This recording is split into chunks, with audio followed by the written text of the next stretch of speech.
There are 15 supplements in my cabinet right now. Not 50, 15, and every single one earns its spot.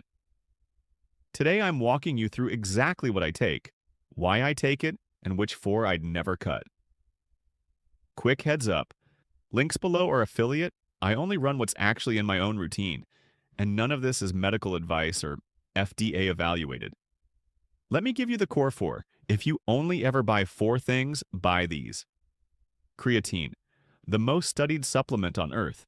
5 grams daily, no loading, for strength, recovery, and emerging research on mental sharpness.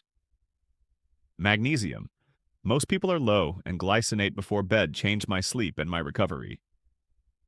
Collagen, 20 grams in my morning coffee for joint and connective tissue support. And high EPA omega-3, the gap filler if you don't eat fatty fish, supporting a normal inflammatory response, your heart and your brain. Massive research base, huge review counts, low risk. Start here, stay consistent for 60 days, then build. Comment stack and I'll point you to the right starting four for your goal.